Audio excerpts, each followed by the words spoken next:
Hi everyone, welcome to ELI, the place where you get your daily dose of inspiration for entrepreneurship. And today we have with us Mr. Sri Krishna Swaminathan, the co-founder at Factors.ai, which is a marketing analytics platform.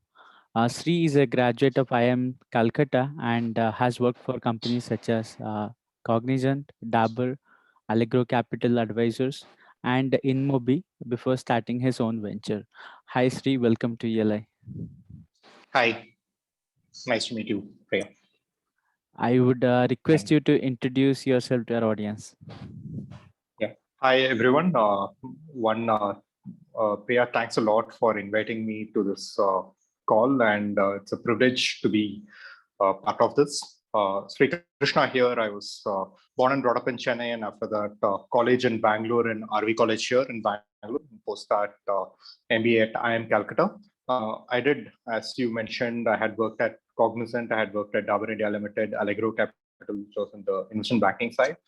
Before joining a startup at that point in time in 2013, InMobi, which is in the mobile ad tech. It was India's first unicorn. And I had spent close to 7 years at InMobi. I was part of the leadership team working closely with the CEO and the CEO at InMobi. And after which I started up with Factors.ai. Uh, During my time at InMobi, which is a mobile ad tech side and digital marketing unicorn, I got ideas around like what we can do in terms of digital marketing analytics and attribution platforms. And that's where how Factors.ai idea also came up. And I also found my one of my co-founders at InMobi only, Praveen, who's my co-founder at Factors.ai, was a colleague of mine at InMobi for close to 7 years. Both of us joined almost a month apart and left together to start up. And my third co-founder is Aravind.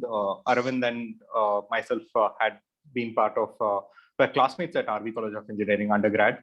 Post that, he had worked at Google and then sold his first startup to Freshworks before coming together to join here to all startup with Factors.ai. That's our journey, and happy to connect with everyone here. Thanks.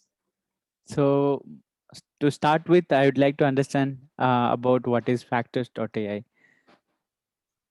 So Factors.ai is a B2B marketing analytics and attribution platform. So a lot of so there are two kinds of companies to be precise. There are B2C companies, so you would see the likes of Swiggy or White Hat Junior, which is a tech but still a B2C kind of company. And there are B2B companies. So you can see Freshworks, or you can see any other SaaS company, Zoho, or you have Salesforce. All these are all B2B companies. B2B companies approach marketing in a very different way because they have one channels in which they advertise, can be Google, LinkedIn, etc. Second, they conduct a lot of events. So they do webinars, they do kind of podcasts, they do have so many events so that they can attract prospective customers. Then their websites also have a lot of information on what is the product can do for you. And there is a very involved usage journey within the website as well. There are demo forms, there are webinar forms, there are blogs, white papers, case study downloads. And then after that also, there is a marketing automation platform which they connect with. And then there is a CRM. The difference with B2B is like one, the user journeys and sales is like much more longer compared to a B2C. If you want to buy something on Myntra, you buy it within 10 minutes, maybe half an hour of decision making, while B2B user journey is generally can take even up to 2 to 3 months. Second, it also involves multiple stakeholders. It will be like a manager, an analyst, CFO, so many other people looking at the product before they're deciding to buy. The average customer value is also pretty significant because a large license for a big company and all would be close to 100K or even 200K at times, the thing compared to a B2C, which is a small ticket purchase at the thing.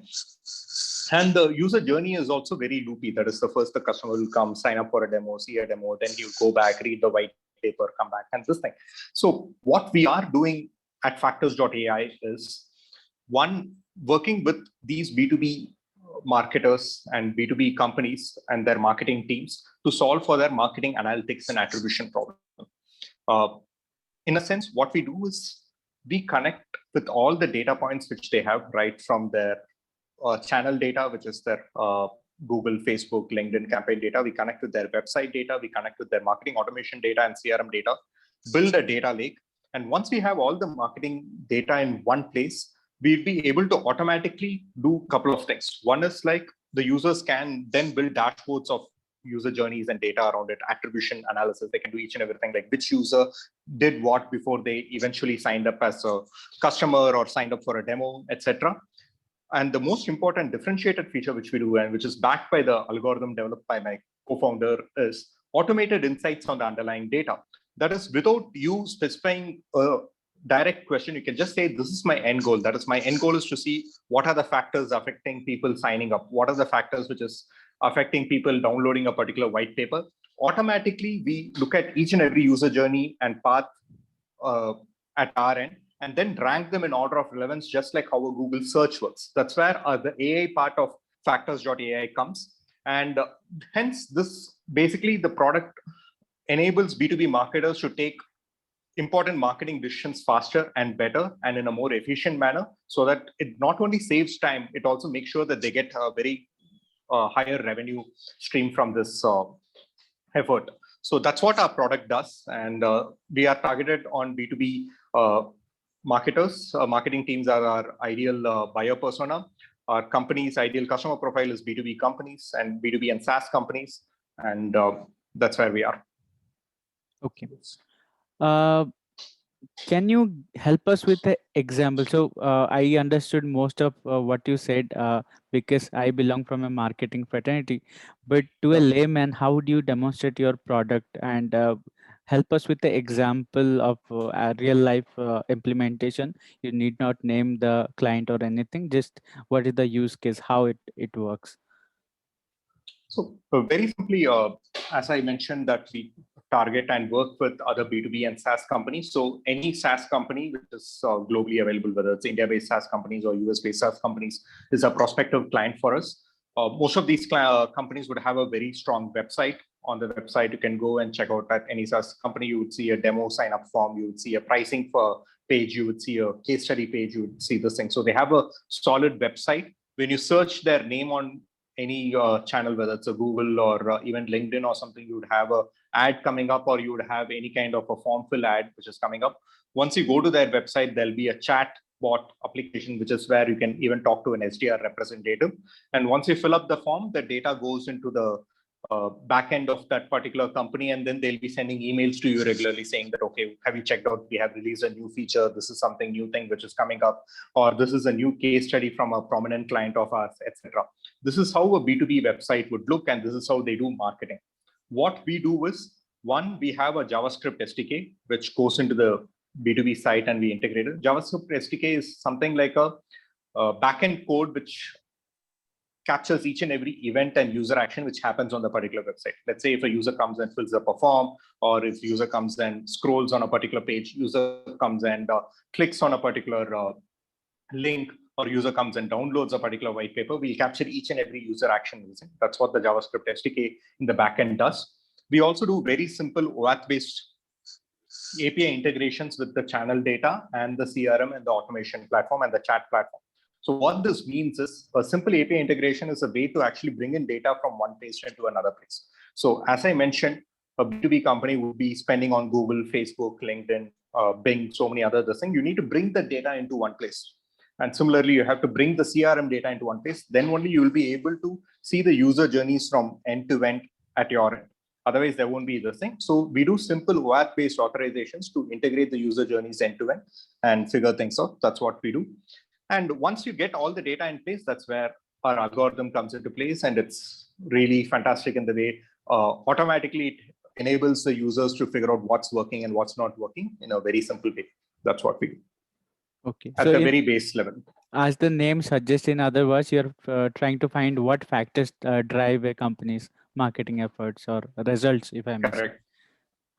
Marketing results, actually, because any company, any marketer would want to make sure whatever he does has an impact on the end goals in terms of revenue and pipeline.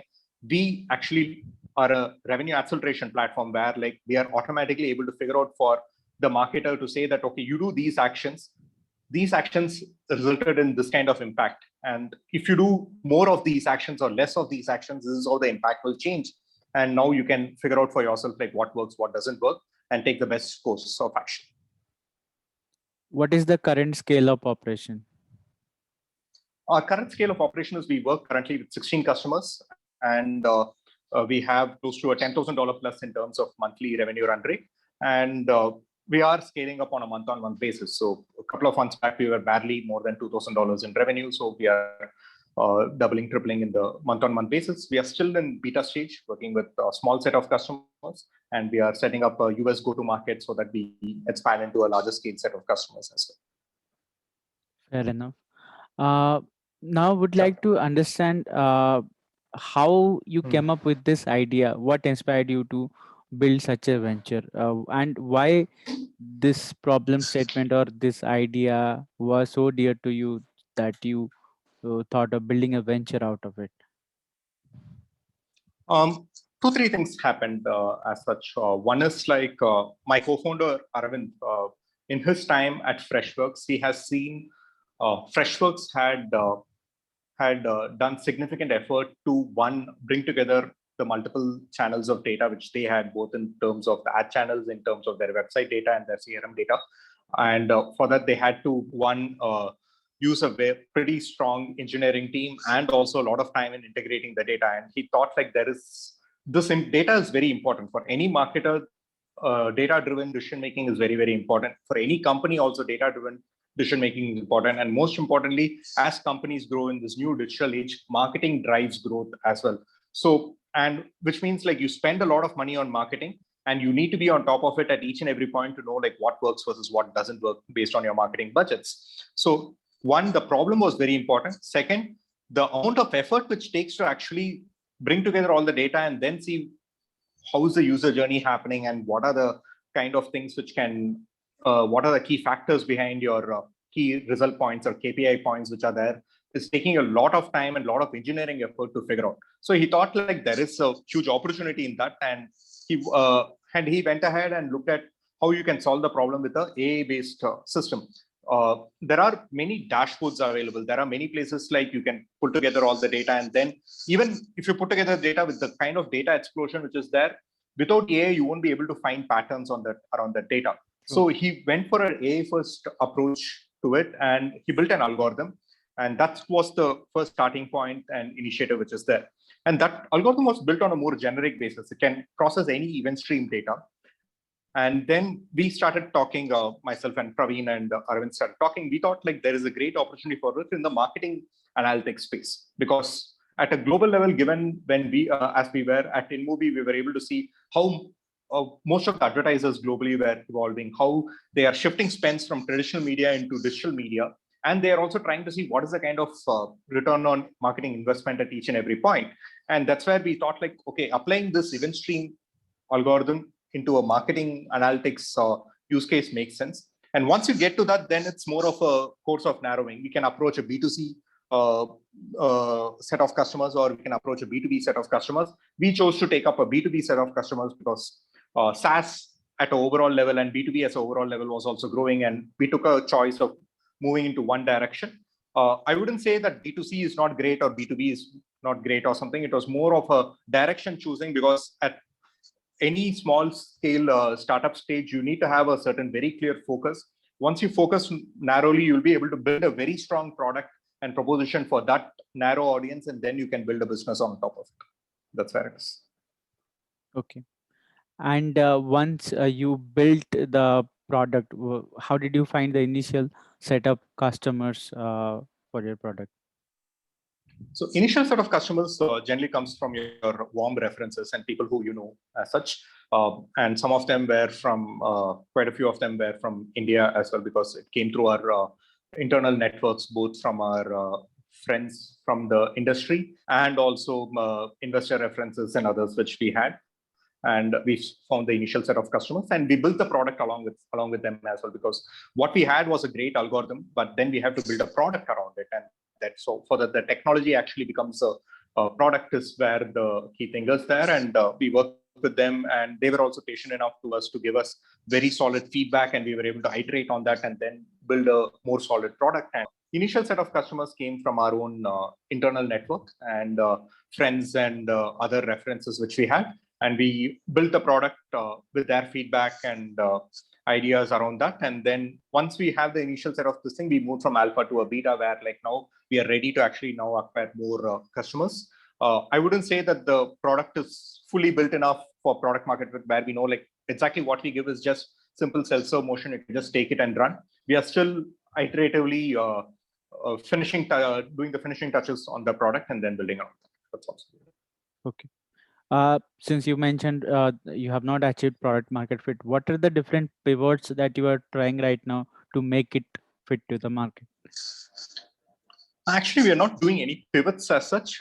We had done a very good customer discovery exercise as well, going to US-based customers, going to other proper within B2B customers, different levels of B2B customers. So for example, even in B2B, there is a small scale, small startups are there. There are mid-level enterprises are there. There are very large enterprises there. We did very deep customer interviews, close to 25, 30 of them at different stages at each of them, to try to understand like what are their issues and what are their problems, and from the problem where the use cases which we are solving for and how it integrates, we did that.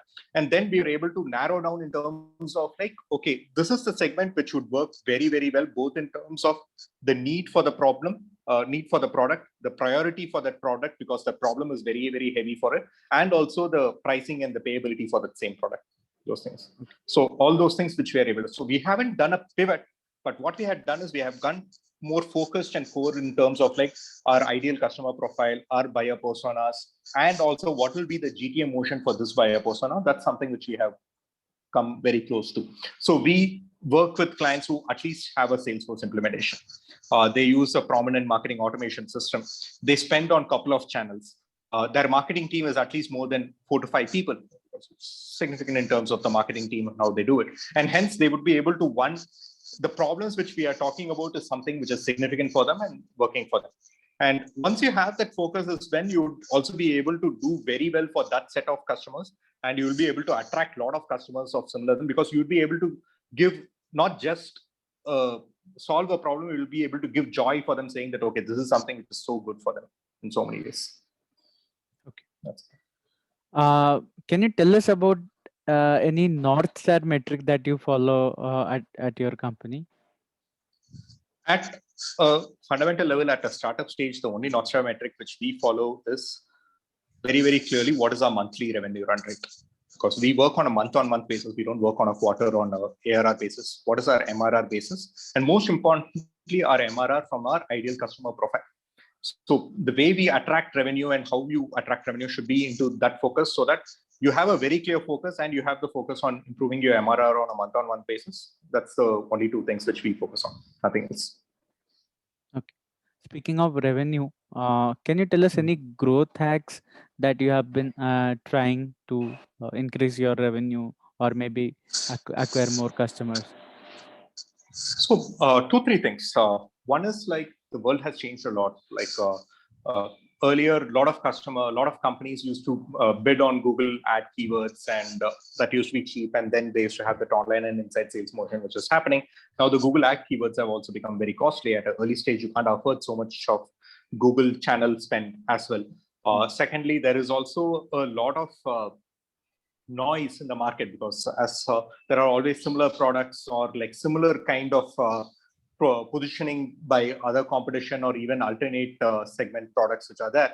Hence, there's a lot of noise. And for you to cut through the clutter and get through the word, and this thing is like 2 things which work very well is like, one, you building a community around what you're doing. So we have started a SaaS marketing analytics group, which is a Slack group, which is there where we invite other SaaS marketers so that they can come and have a general discussion. It's not a sales community, it's just a community to discuss problems with regard to marketing analytics in SaaS and B2B companies. So once you have very solid set of people who have who are practitioners in the industry and within the ideal customer profile talking about it, you also get good ideas around like what you are doing, whether it's you are on the right path or not. That's one thing. And plus you also get a good referenceability in terms of like you would be the language which you are using in front of your customers or in front of your prospects also becomes more refined and better. That's one thing which I would encourage all early stage B2B startup founders to look at in terms of building a community. The other thing which we have learned across is like how the outbound motion works also.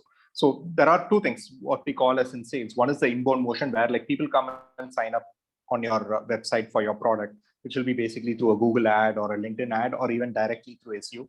The other one is the outbound motion, where like you start writing emails to your particular buyer persona, and then attract them into your looking at your product, taking a demo, and then doing it. Defining that that path of channel as well has been one other learning which we had, and that's a very cheap channel as well. In terms of the cost is almost nothing, and what you get in terms of returns, even with a couple of clients, is like you pay for SDRs in a very simple way, and that's a process work which you need to do. That's where it is. Okay. So setting up your outbound motion and building a community is what I would say as a growth hack. Gotcha. Now that you have come so far, what is the way forward? What is the vision you have for the product or the venture you are building? So this thing is, I would say we are still a little away from product market fit, where like we are only at 15 customers, and maybe at 35, 40 customers or something, we would have a very strong product market fit for that niche. We are almost there. That's where it is. What we are very clearly seeing is like strong validation for what we are doing. Marketing is becoming more and more important for almost all companies to have their growth channels working, because earlier there used to be marketing and sales used to be separate functions. You used to have a separate marketing team which used to do certain things, and it will stop at the demo sign up. So then there'll be the sales team which will be taking care of. Now there is a very strong integration which is happening, where like marketing drives growth and sales also drives marketing and growth as well. So it's a very integrated function. And there is also a new emergent function which is coming, which is RevOps and marketing ops team, which is coming within this set of companies as well, where there is a significant number of people who start looking at each and every metric, where the channels come, where the user journeys come, and this thing. So we have got a very strong validation to what we are doing. So we'll more actually double down and go a lot more deeper into solving each of these problems, solving multiple data sources in terms of where the data comes from, giving a better path to visualize which are the users, what are the factors affecting these user journeys, and making sure, because customers don't talk to have almost decided on the product they want to buy, or even their purchase decision, before they talk to a sales representative or any company representative. And that happens through because of better marketing in terms of content or your ads or your website and other design. And that's where we stand in terms of like trying to help the marketers decide like what are your customers thinking before they actually come and talk to you. And that's the intelligence which we give, and that's our true goal to be, where like we would be a proper marketing operating system for the growth operating system for the companies to actually work with. That's it. Cool. Now we will talk about your personal journey as an entrepreneur. To start with, tell us why you chose the path of entrepreneurship. You had a full-time job and you could have continued drawing good salary. Why into uncertainties? Why entrepreneurship? One thing was my own journey at InMobi. At InMobi, I built my own business unit, which was called Badugo. Just at present, it's the largest affiliate platform globally. And this is something which I built at InMobi from 0 to 1 to 100 million. It's more than $100 million revenue business currently at InMobi. So, and InMobi also gave me the option to also take on an idea and then build it into a business as well. So it was more like an entrepreneurial journey within another company. And also more importantly, I had been able to work closely with the InMobi founders and see their journey as well. So both building a large business unit within the company and also seeing closely the other startup founders build a company from 0 to 1 to 100, and now InMobi is a multi-unicorn, which was there, gave me a lot of one inspiration and more importantly confidence to actually step out and try to build something. And that was my and I felt that time is something which you can never get back or reinvent back. And I thought as I was in the good time space to actually go ahead and start up, I thought it's good to jump in, and yeah, that's it. And that's what are the different challenges that you have faced so far after becoming an entrepreneur? See, it's entrepreneurship is moving out of your comfort zone, right? There is nothing like you do this or you don't do this which would affect or not affect. Right from HR work to admin work to optimizations on micro things. So it's so many things. If you're in a large company, getting an infrastructure in terms of machine or something will be very easy. Here at a small company, we'll be optimizing for each and every data point which is there. In a large company, you don't worry about things like, okay, how's an insurance processed? How is the salary getting processed? What are the kind of Form 16 issues or payslip issues, or what are the kind of things that you can do for your employees to make sure that they would be this thing? All these things you are actually very knee deep and actually know how to set up, or even can give inputs to other employees and employees on like what are the things they need to look at, right from the insurance claims to each and everything. Then comes the rental contracts or admin work, which is there. HR is very, very important. That's something which you never look at. As a large company, you used to have a HR team. The HR team would source candidates, then you would interview candidates and then choose. And most importantly, for the candidates, you don't need to give them a kind of validation to say that, okay, you can come and join to them. They would have already come to your office. They would have seen a very large brand. For them, it is to make a decision whether the role and the salary and the qualification makes sense. Here, you're actually selling a larger vision to the employee, saying that you can trust your 1 or 2 years or 5 years or your life with us. It will be safe. We are actually building something which is going to be phenomenally great, and you can trust us that we would keep all our promises, and more importantly, it will be a great place for you to work. The experience is something which will be unforgettable, and doing all this in a remote first environment as well, because we started somewhere in mid last year, and for us it was peak COVID, and we hired everyone remotely. We onboarded them remotely. We barely had a couple of months of office post the remote, and then after that, before the second wave came out, we also shut down the office again, and now we are back to remote, and still having the same kind of camaraderie and ability to bring in people and also keep the energy up, so that, because energy is one of the very key factors to be on the positive side for you to keep iterating and building as well, and make the company work, is phenomenal experience to anyone to have, and I'm actually fortunate and privileged to be part of it. Speaking of employees and speaking of HR, can you tell us how you go about when recruiting a person for your company? What kind of people do you prefer, and what kind of uh, process or series of steps you take them through to ensure that they are the right fit for your venture? So, in terms of people or whatever we prefer, I wouldn't say something like I prefer this kind of person or not this kind of a person.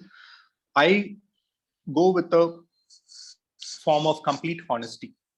I am able to, whether it's an engineer or whether it's a SDR or a salesperson which we hire, what we go and tell them is very clearly like, this is the stage at which we are in. We are funded by these set of partners.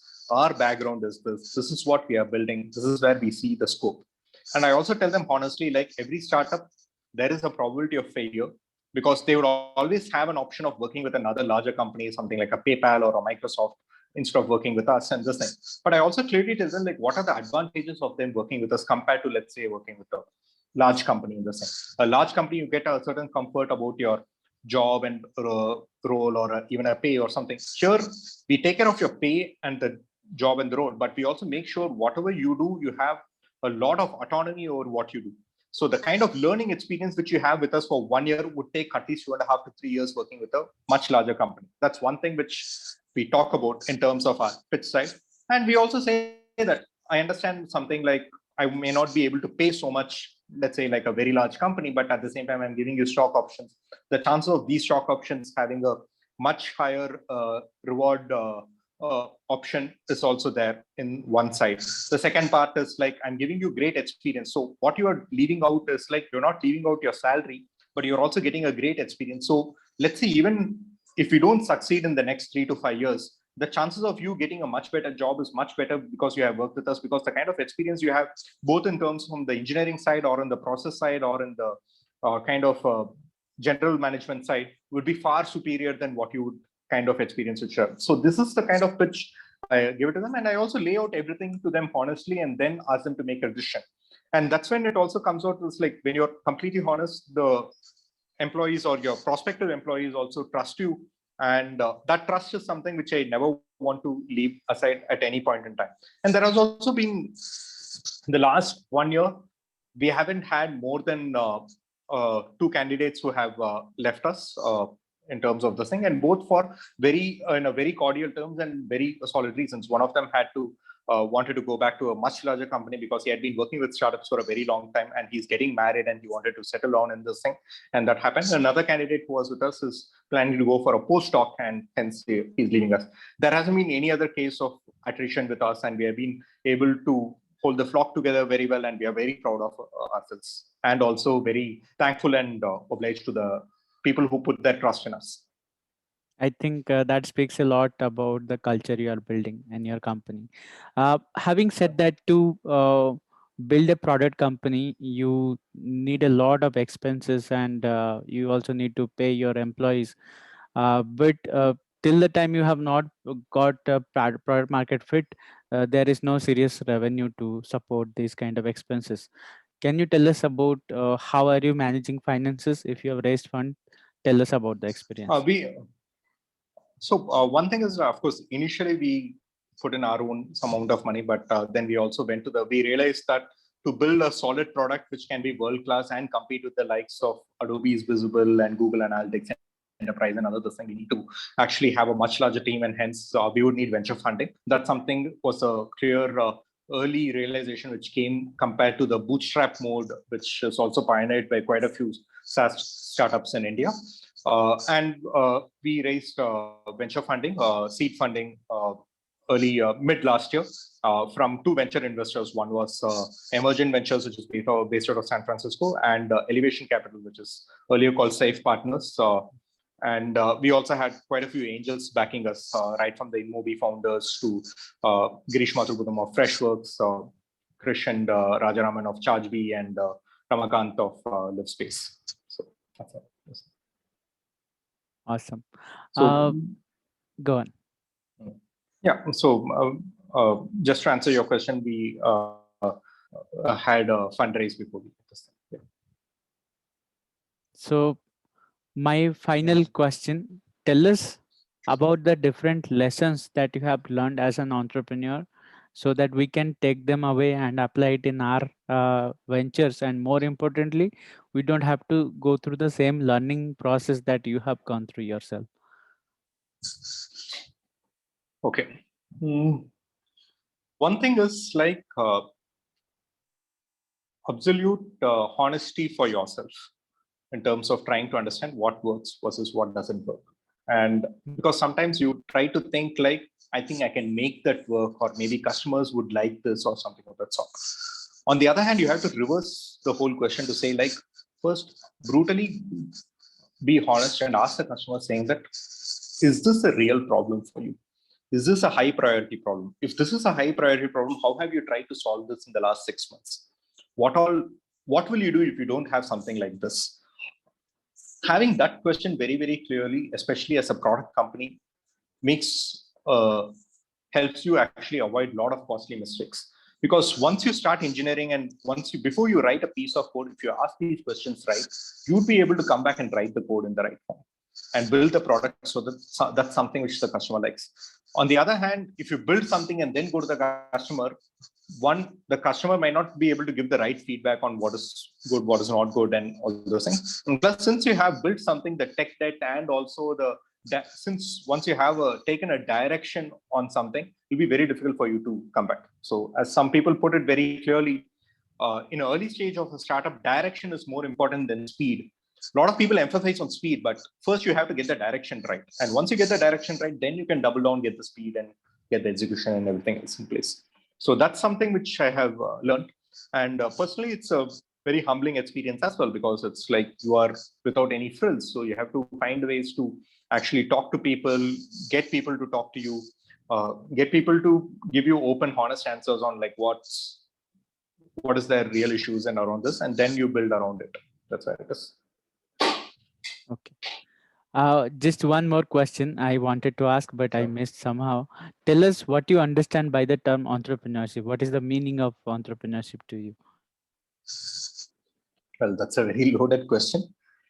It is basically becoming independent, right? In multiple forms. So once you become totally independent, that is, you have a lot of duties, you have a lot of responsibilities, plus you also get a lot of freedoms. So you get a freedom to choose what you want to do. You get a freedom to maybe take your time and space to think about things and even leave in this thing. But at the same time, you also have a lot of duties and responsibilities, both to your employees and this thing. So I would call entrepreneurship as a form of freedom, and it's coming out of your comfort zone and having the freedom, and freedom comes with a lot of responsibilities as well. So that's the way I would look at it. We have come to the end of the session. It was a pleasure to host you, and thanks for your time, Sri. And our Sure. best wishes for Factors.ai. Thanks a lot, Priya, for inviting me for this session and giving me time and space to talk about my entrepreneurial journey. It's been a wonderful discussion, and thanks a lot for your audience and everyone else also to spare time to listen to me, and happy for everything you have given me. Thank you.